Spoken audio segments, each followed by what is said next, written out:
Yo. When I tell you I play this, I probably know the first hook already. Despite making the flyer, I probably know the first hook already. It's probably one of my favorite drops right there. One of Jalani Will. Yo. What is up? What the fuck is going on, man? What the fuck is going on? Man, just chilling on this beautiful Sunday afternoon. Just woke up from a nap, so I'm feeling rejuvenated. You know what I'm saying? You had to get your sleep on real quick. You had to come in. Man, it's been a busy ass week, so yeah. So you dropped your mixtape on Friday, right? Good ain't good enough. So the viewers out there, before we even drop on this mixtape, and definitely the information he about to give us, first of all, the way how Bauce Radio do, we got to talk about you real quick, okay? Okay. Project is dope. We already know everything, but we definitely got to talk about you. And pretty much, who's Jalani? What's going on, everybody? My name is Jalani Williams. I am from Clayton County, Georgia. Jalani Williams is more. I'm just not an artist. I'm a father of 3 beautiful kids. I'm a businessman. I'm just a nigga trying to get it out here, man. That's who Jalani Williams is. I see somebody in the comments talking about Fort Valley. Yeah. Oh yeah, I'm a Fort Valley graduate too, man. So, you already know I'm educated. I'm educated as well. You feel me? You already know I'm an ASU Rams. You know. Yeah, I already know. Yeah, technically, we're not even supposed to be doing this interview. Real talk, honestly. Yeah, I already know. So what? But shout out to Fort Valley. There's nothing but love out there. Shout out to Clayco, Fort Valley out there. And definitely, you pledged at Fort Valley too, right? Yeah, I pledged Kappa at Fort Valley. So shout out to the G.A.G.E Newts, man. You know, all that good shit, man. Yeah. A rapper that's a Kappa. Look shit crazy, man. You know, crazy. I was talking to my boy the other day. I said, bro, I don't know too many Newts out here really like stamping their way in the industry. I said, I'm trying to be like one of the first for real. He was like, yeah, bro. Yeah, so, you know. First of all, that is dope. There's not a lot of rappers out there with education too. True. Right. Right. Yeah, money, but shout out to you, of course, furthering your education. So that's definitely putting that on the map, just to show people out there, look, you can do what you want to do, but you can also get your education as well. No doubt, definitely. So like you said, you're a father of 3. How did you even get in the rap game? What made you let's talk about your education. So what was your major and what made you do a flip, to the lane I want to go with? Well, my major is criminal justice, but I've always been a lover of music. So I didn't really start rapping until I got to college, but growing up I played the saxophone. I was in a band in middle school, but then I started playing sports. I played sports my whole life, but I kind of gave up that band shit when a nigga became 6'4" and you know what I'm saying? Knew I was good in sports, so I gave up music for a few years, but then I kind of trickled back in college, and I started rapping, man. I started rapping when I was online, when I was pledging. They used to make us rap, and we used to be freestyling, and one of my LBs was like, shit, bro, you kind of dope with that shit. You should do something with it. And then I just ran with it, and, G.A.G.E just hear it out, you know what I'm saying? Did you know point music is what you want to do? Have you ever even tried to pursue criminal justice, or did you criminal justice degree just to get a degree out the way? Well, a little bit of both, I'm being honest. Any regrets? Hell no. Of course not. I ain't no regrets. I had worked with at-risk youth for a little bit in the juvenile justice system. I knew I didn't want to be like no cop or nothing like that. So I worked with at-risk youth with G.A.G.E for about 1.5 years, and then I just knew that shit wasn't for me. First of all, people need to realize criminal justice is more than just being an officer. I don't know. Yeah, definitely. I think, you gonna be a cop. Yeah, no, you ain't even got to go to college to be a cop. So it's just what? What are you talking about? So people out there, if you hear a man say he did criminal justice, stop thinking he trying to be a cop, because that's not really the case. So much things to people out there. So Jalani, before you dropped G.A.G.E, what was your first stepping stone into the rap industry? So I was in a group called Stone Age. We all went to Fort Valley together, and you know, we all kind of, you know, did our separate thing. Like we went our separate ways.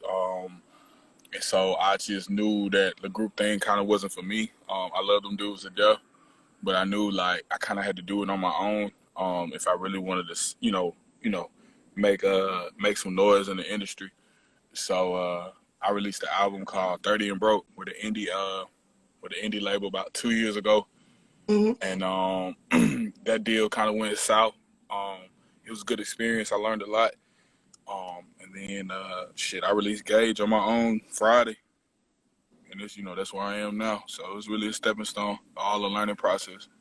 So tell us about you wrapping up with G.A.G.E. So tell us first of all, G.A.G.E. Break it down.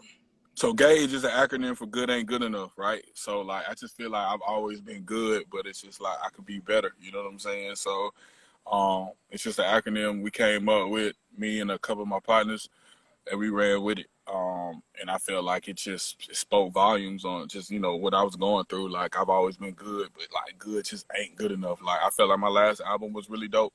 But it just wasn't quite good enough. I'm still out here, not signed, still out here, trying to get it out the mud for real. So I think I feel like G.A.G.E is a dope album, and hopefully it'll get me, the recognition that I deserve. Shit, I ain't even scared to say that shit. Like shit's fire.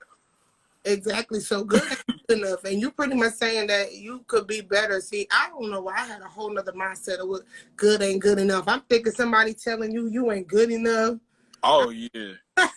What? Not, I mean, shit. In this industry, yeah. I mean, niggas have told me that, and it's cool. Like, I just take it with a grain of salt and keep it moving. You know what I'm saying? Some people I do opinions I respect. Some niggas I don't. So it's just the most I'm my biggest critic. So you know what I'm saying? I know when I could be better. You feel me? Exactly. So I'm just leave it at that. So how do you feel about this project? I know the project that you talked about that you done before. Did you feel like you put your all into that first project? I did. No. I did at the time. I feel like that was my best. You feel me? But then you learn, you study. You know what I'm saying? You get back into that studio, and I feel like I just with G.A.G.E, I found myself. I feel like 30 and Broke was like the manifestation. Like, okay, this nigga's really here. Like, he got something to say. But with G.A.G.E, it's just like, it's a whole different level. Like, I found my producer. Like, we literally sat down, Nate Quest. Shout out to Nate Quest. Nate. Right. So we sat down and really just mapped out every beat, every sound, and made a dope ass album. Like literally every sound. Like we would walk through like every fucking sound of this tape, and that's something I didn't do with 30 and Broke. It was beats that I bought from producers that I didn't even know. But like on this album, everything was in house. Like we would just really just sit there, night after night after night, trying to come up with some dope shit. So shout out to Nate Quest. Definitely right now too. Glad way. Because I know you're talking as far as involvement. So you Quest, what was the chemistry like? Like how I know you could feel like this is it. This is my breakthrough album. As you said, like you found yourself in this album. So describe the nights, the mornings with you and Nate Quest doing this album together.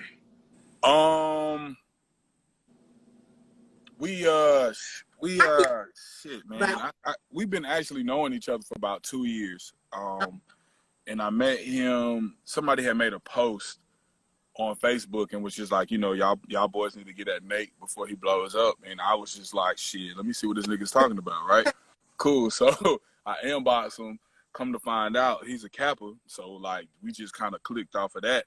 Oh, once y'all find that thing in common, it's just. Woo. But then and then it's crazy because it's like it was more than just us being frats. You know what I'm saying? Because like you just don't kick it. Like honestly, you just can't kick it with all frat. But that was just like the initiation. Like okay, let me see what this nigga's talking about. So he started pulling up on me. Not even on the music shit. Like I would throw barbecues. One thing like in the summertime, I like to grill out. So I would throw a barbecue pretty much every other weekend. My niggas started pulling up on me, and we just built the chemistry, man. And then we just started making beats.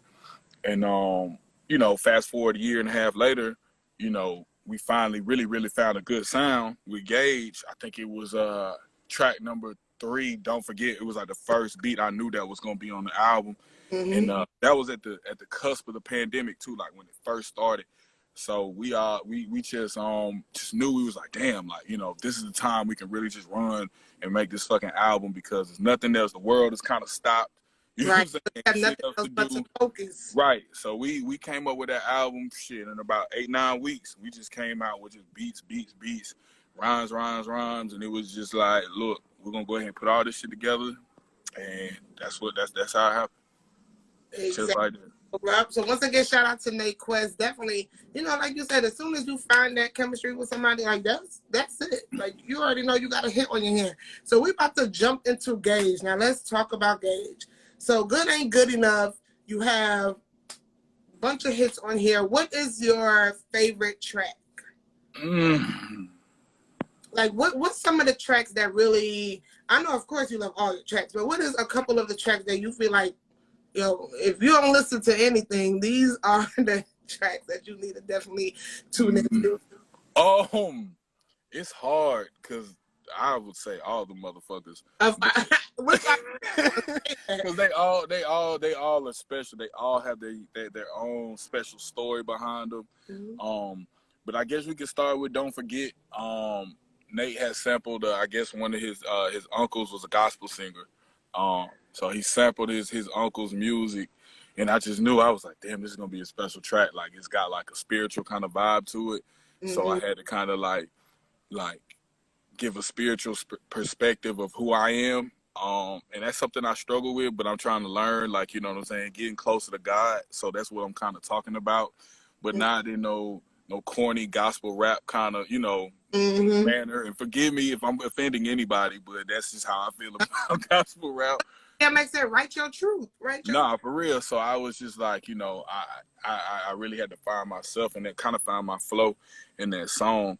But then also, shit, man, I did a couple of tracks. I guess the feature tracks on there too. With a guy named King Elway, we did a song called "Rest in Peace, Kobe," and then we did a song. I did a song with a homie from Columbus named D. Pharrell. He actually played ball at Fort Valley too, named called That Shit Hard. So those are 2 special tracks as well. Yeah, because when I went on Apple, definitely Don't Forget, Rest in Peace, Kobe, and G.A.G.E. Did you put your mom on? Yeah, on the intro. Yeah, I did. Yeah, you thought I wasn't listening. No. And that was the very last piece to the album, because the album was already done. We were going to put it out without that. And I was like, damn, this shit's missing something. You know what I'm saying? So I went back, hustled back to the studio literally probably about 2 weeks ago, and called her. And I was like, shit, I hope, you know what I'm saying, she picks up the phone. And however she sounds, that's how she's going to be on this fucking album. So she was asleep. So she her ass was asleep, like knocked the fuck out. And I told my engineer, I was like, bro, keep all this shit. We're gonna enhance it and we're gonna make it sound so dope. Yeah, so she had no idea that she was even about. No, she had no idea. No. I mean, well, definitely that's what's gonna keep it authentic anyway, you know. Yeah, because I knew if I was like, all right, mom, I'm finna put you on this album, like, she would have been saying some real. What, she would have took me. Yeah, she would have been saying some bogus ass shit, like, keep your head to the stars, and you know what I'm saying? Like, nah, fuck. You would have been dropping them quotes on you. Right, like, nigga, what? You don't even sound like this in real life. So if she was asleep, wait, what time did you call her? It was like 11 at night. Yeah. First of all, she probably thought something was wrong with you. She did, but you could hear it. You could hear it in her voice. That's how, because she knows, man. Shit. Long story short, man. Nigga been through a lot of shit. So if I call her that late, she know, like, she's like, ah, shit, like, nigga, what the fuck's going on? And you can hear it in her voice at first, and I was like, nah. Something went wrong. Like, so here you go talking about the album and your blessings. She like, oh yeah. Yeah, like, you could tell she was still asleep. Like, oh yeah. That's it, nigga. Yeah, whatever, nigga. I'm trying to go back to sleep. Like, you know what I'm saying? Like, I was like, this is perfect. This is so perfect. Definitely. Of course, adding your mother touch to the album is definitely what make it even more special. So absolutely. So we're gonna dig into this. So what was your biggest inspiration to do? Who was your inspiration behind this album? Inspiration always draws back to my kids, man. Like, for real, I'm gonna be honest with you. Like, I do it for them. I just want a better situation for them. Not saying that their situation is shitty, because I mean, they live a pretty good life, but I just feel like, through my dreams, I'm inspiring them, they inspire me. We just inspire each other all at the same time, and that's what I get from that. So really my children. Children, bigger, of course. So, of course, at Bauce Radio, we love to dig deep into you personally. So, your kids were your inspiration behind this. Also, who musically in the game right now is your inspiration with in rapping? I think J.A.G.E has always been like a huge inspiration. Granted, he ain't really been putting out, too much solo music lately, but he's always been an inspiration, to me. Also, I've been also rocking with Lil Baby a lot lately too, and it's an indie artist named Spody I fuck with, who's tough. I just feel like these niggas are just, they're really good at what they do. J. Cole. Any present artists that you grew up listening to that you always wanted to be like? Well, you're from the South, so you have a lot of, like the whole UK Outkast. I've been hearing that. Oh yeah, man, shit, yeah. Always been trying to be like Outkast, Andre 3000 and them. And it's funny because it's like some of my following, especially the younger cats, they don't even know who the fuck Outkast is, and that shit just be making me like, making you cringe, like. What? I be like, what the fuck do you mean? But then I have to respect that and understand like how far hip hop has came, and it helps me stay young, in what I do, because that's important. Like sometimes artists will get caught up in, when I was a kid and all that shit, and that's how you get old and not relevant. And I'm trying to I'm trying to get relevant. So it's just like I have to listen to the young kids too and understand, what they like as well. Definitely. So one thing that I want my viewers to know: if you followed Jalani before, everybody should know your personality is your personality is all over. Like, when people think of rapping, they think hardcore. You serious? Yo, you are funny. You are funny. Like, appreciate it. Where did you get this ball of energy from? Like, is this how you live? Of course, this is how you live life every day. Yeah, my mama. Let's just talk about you real quick. How do you, see the outcome of everything? Because you're out this world. It looked like from the outside looking in that besides everything that you have going on, you always going to shine a light or always going to have a positive attitude with life.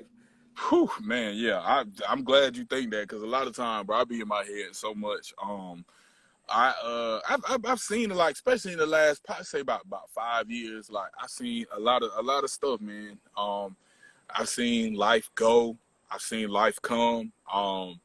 And it's just like, I just put things in perspective now, because it's like, shit, I'm getting older. I'm still young, but I'm getting older. And it's just like, shit, for all I know, this is the only life I have to live. So it's just like, I gotta smile. I gotta try to fight through the bullshit. And I've seen a lot of bullshit, a lot of stuff I can't control, and some things I can. And it's, dealing with trauma I haven't dealt with personally, indirectly. And then it's things that I have dealt with. So it's just a mixture, man. And but the main thing is that I keep going, and I just smile through it all.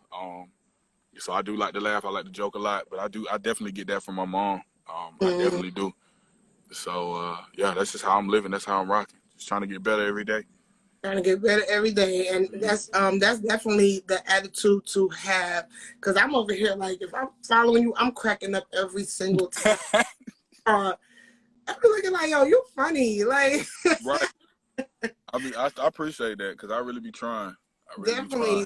So with G.A.G.E, what things you have coming up? Like, what you have planned? We're shooting about 5 videos. We're trying to make this a whole visual album. Okay. Yeah, and dealing with COVID and this pandemic, I'm not too sure how we are going to, do these shows or anything like that. But I'm thinking we're gonna do a pop-up virtual show with a band with my band probably in about a month. Yeah, you got a band? What? Yeah, nigga got a band, bro. Like, where does band come from? You talking about you got a band? Don't nobody got no band just to have got a band, bro. These niggas went to Fort Valley. Yo, okay, so shout out to you putting your Fort Valley folks on. You got you. Shout out to you for putting everybody on. Like, so all of your band members went to Fort Valley? Yeah, they all with the Fort. They all with the Fort Valley except for one. But the pianist, he's from Macon, but he knows the niggas who went to Fort Valley. So, and matter of fact, no, I lied. The bass player actually went to Albany State. He's a nuke. All right, okay, calm down. But he's from Fort Valley, though. He's from Fort Valley, Georgia. Nah, it don't matter. Right, he knows the right school. Right, relax. Nah, I'm just playing. But so now we all just knew each other because they both. Well, the bass player is a nuke, the percussionist is a nuke, and then the pianist. They all play in a band at church together. All three of them. So, well, number one, first of all, shout out for you to keeping everything, keeping friends and family together. Yeah, it seems to just work out like that, and it wasn't on purpose. I swear, like all that shit just happening. I guess it's supposed to happen like that. Well, first of all, that's the way to go. Because if you eat, everybody gonna exactly. Everybody's gonna eat. So you say you definitely want to do this as a visual album. What's the next what next song you have next to do the video shoot on? Phew, that's the question. That's the quote. We met last night, my team. Like, we met last night. We kind of celebrated the album, took shots. It was like, all right, niggas, like, what the fuck is next? So we kind of I put a post out on Facebook asking people what songs they fuck with, and it was just like a variety of everything. So okay. You got a Facebook page too where people can reach you at? Oh yeah, Jalani Williams. Okay. Mm-hmm. And what everybody's saying about the next song that you definitely should do an album to? B-Day, track number 2. Mm-hmm. Monkey Shit, That Shit Hard. So you coming out with another Trump record? Oh yeah. Well, we'll see. Right. So everyone, Jalani Will, let's clap it up. Hey. Jalani, definitely when I played this album, when I played your mixtape, I could definitely hear. And I also, even if I didn't listen to the 30 and Broke one, I could definitely hear who Jalani is in these records. Like, shout out to Nate Quest. I could definitely tell this was like you're not playing. No. Like got mouths to feed, man. We trying to get rich, man. Well, we're trying to get rich. This is it. So shout out to you. And number one, congratulations to you. Congratulations on your success. Now, I know you probably ain't got no cup in your hand, but this is a little ghetto. But this is my shot. Nah, I just took a shot, though, like before. Yeah, matter of fact, I took like 3. I was just like, fuck this shit. I'm gonna just. What you drink? I'm a nigga, man. I drink cognac, Hennessy, Remy. Yeah. Nah, I'm tequila over here. I drink tequila too. Yeah, but you with whatever. No. No.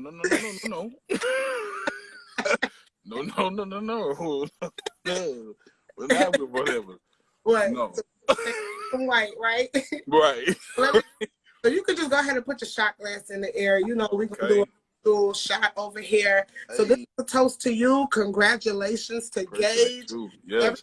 Tune in to G.A.G.E. Good ain't good enough. You can check Jalani out Will on YouTube. Got a little corner left. Come on, get the corner. I got one too. Corners be worse. The corner. What the fuck? What? Last little sip they get. Right, like goddamn. What? Then I tell y'all Jalani is stupid. Then I tell y'all he is funny. Stop playing with me. I know what I'm talking about. But Jalani, before we tune out, tell everyone how they can reach you and how they can support you. Most definitely. Hey, again, my name is Jalani Will, rapper from the south side of Atlanta. You can find me on Instagram at Jalani_Will, Facebook, Jalani Williams, and Twitter. I'm on Twitter, too. I'll be wilding the fuck out on Twitter at Will Jalani. So y'all be good. Yeah, that's just where I'm at. That's it, definitely. Thanks, Jalani. I'm reading the comments. Before we tune out, I'm reading the comments. Yo, people are supporting you right now. Like, thanks. We hear like homeboys, random people man, like look, they in here, man. Shit, man. I didn't know if you was reading them, because I'm over here reading them like, yo, you people shouting you out. Like, your people is not playing. They came to support. Okay. Nah, that's dope. I really fuck with them, too. I see them scrolling up, man. That's what's up. Oh, yeah. Definitely wasn't looking at any of them. Well, shout out to Jalani Will. Thank you, everyone, for tuning into Bauce Radio. Look at him scrolling, looking. He already got love out here in the streets.